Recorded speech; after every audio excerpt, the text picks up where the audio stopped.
जय श्री कृष्णा। प्रिय दर्शकों, आप सभी का स्वागत है हमारे इस YouTube चैनल पर।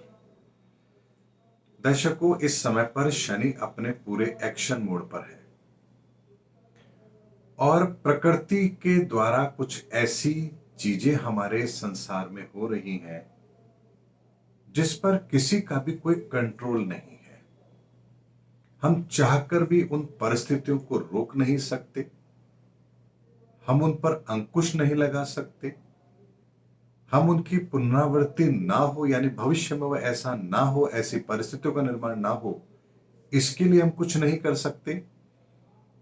क्योंकि जो प्रयास होंगे वो कई वर्षों के बाद अपना असर दिखाएंगे और तब तक तो मानव जाति पर एक बहुत बड़ा संकट आ चुका होगा।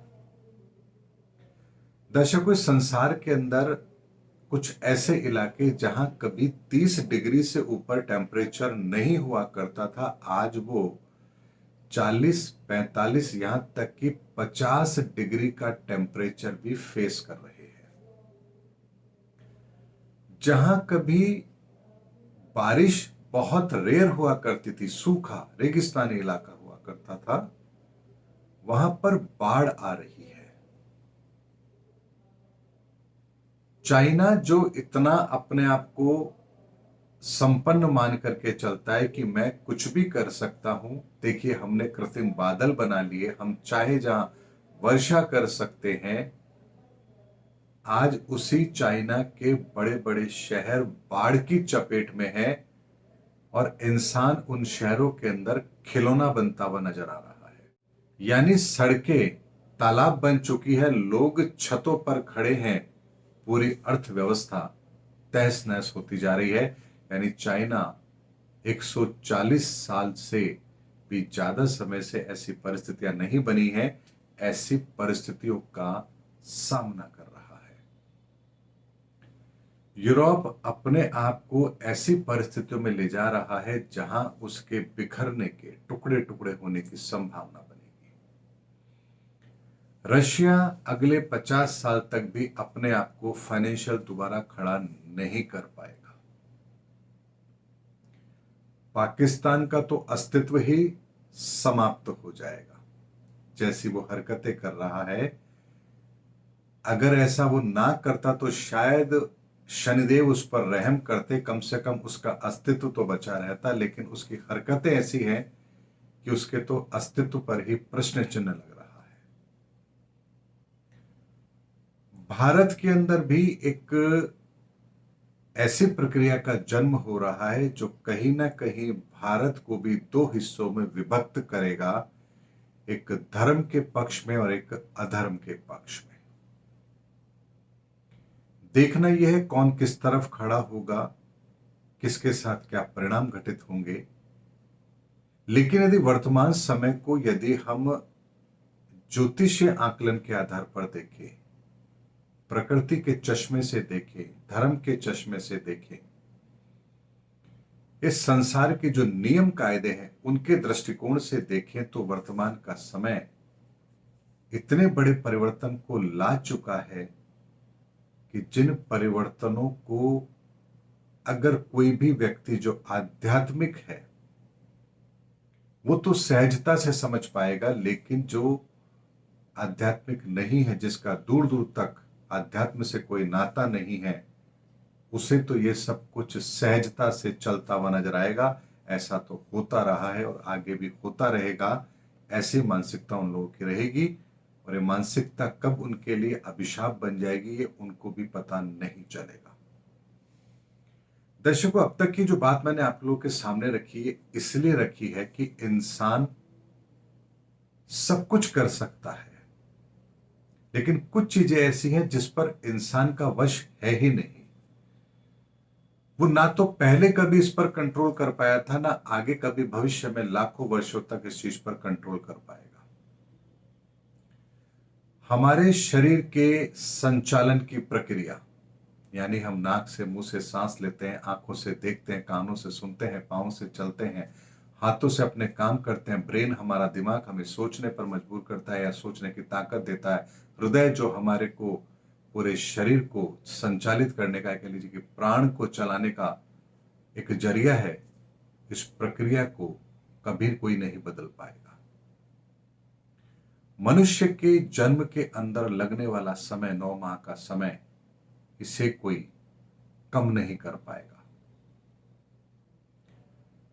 हमारे शरीर के मृत और जीवित होने की जो प्रक्रिया है, इस प्रक्रिया को कोई नहीं बदल पाएगा।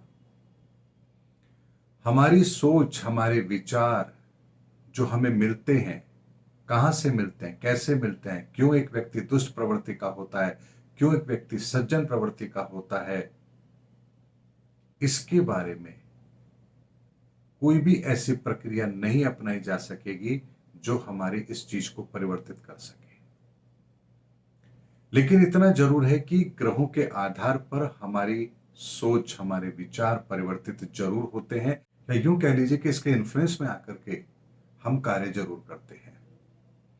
यानी अगर हमें एक सभ्य समाज की, एक सभ्य दुनिया की, एक बढ़िया दुनिया की कल्पना करनी है, तो हमें इस बात का भी ध्यान रखना पड़ेगा कि इस संसार में जब मनुष्य पैदा हो रहा है, उस समय की ग्रहों की परिस्थिति अगर शुभ होगी तो शुभ प्रवृत्ति के लोग इस संसार में पैदा होंगे, और अशुभ प्रवृत्ति होगी यानी कि अशुभ ग्रहों की स्थिति होगी तो अशुभ प्रवृत्ति के लोग इस संसार में पैदा होंगे। इस चीज को कोई नहीं बदल सकता। सूर्य का उदय, सूर्यास्त, चंद्रोदय, चंद्रास्त, ग्रहों की गति, इसे कोई नहीं बदल सकता।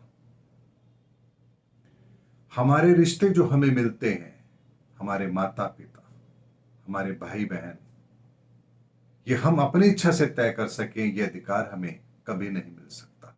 इस संसार पर पड़ने वाले प्रभाव, ऐसे प्रभाव जो प्राकृतिक हैं, बाढ़ है, बारिश है, टेम्परेचर का अत्यधिक बढ़ना, गर्मी का पड़ना, मौसम की प्रक्रियाएं, इनको इंसान कभी नहीं बदल सकता। यानी एक ऐसी मूलभूत चीजें हैं जिन पर कभी भी मनुष्य अपना अधिकार कर ही नहीं सकता। इससे बाहर वो सब कुछ कर सकता है।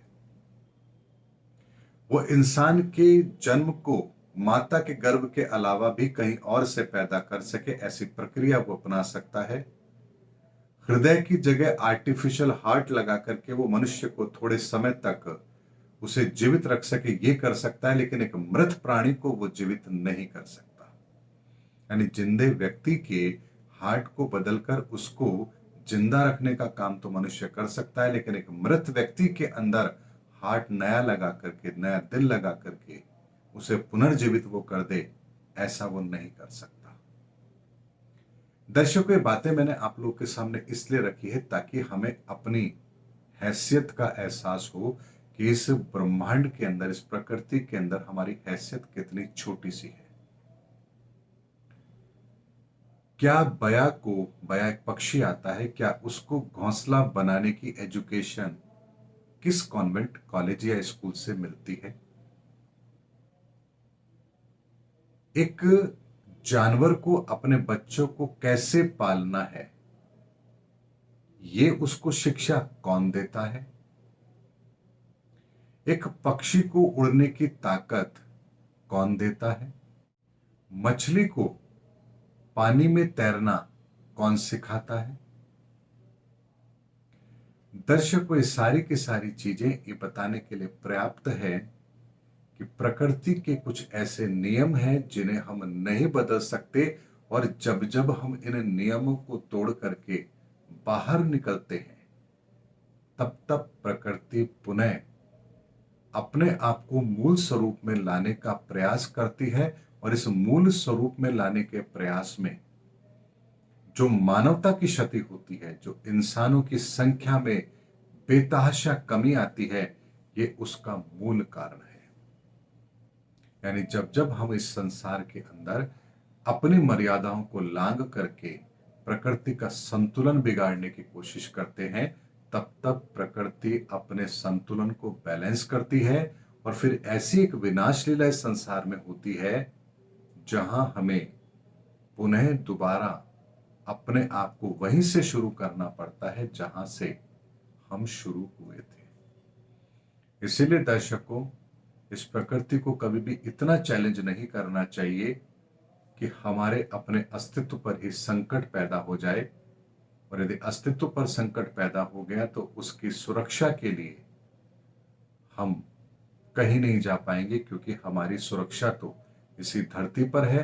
और इस धरती के ही संतुलन को यदि हम बदल देते हैं या उसको परिवर्तित करने की कोशिश करते हैं, तो ये धरती, ये पृथ्वी अपना संतुलन पुनर्स्थापित करती है, और इसे ही संसार के अंदर युगों की पुनरावृत्ति कहते हैं। सतयुग से त्रेता, त्रेता से द्वापर, और द्वापर से कलयुग, और कलयुग से पुनः नए युग की स्थापना।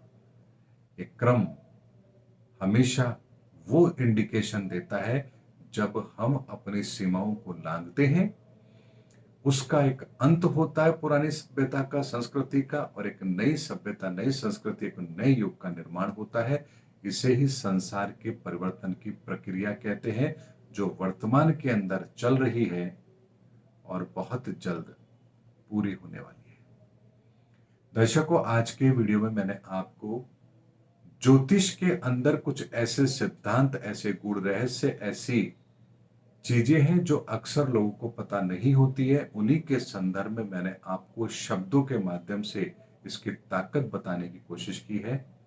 यदि आपके बात समझ में आ गई तो आप जिंदगी के अंदर बहुत बड़े सूत्र को समझने में कामयाब हो जाएंगे, जो आपको आपके जीवन के अंदर इस परिवर्तन के दौर में बहुत आगे लेकर के जाएंगे। उम्मीद करता हूं दर्शकों, मेरा आज का वीडियो आपको जरूर अच्छा लगा होगा। अगले वीडियो में आपसे फिर भेंट होगी, तब तक हमारे चैनल पर बने रहिए। जय हिंद, जय भारत।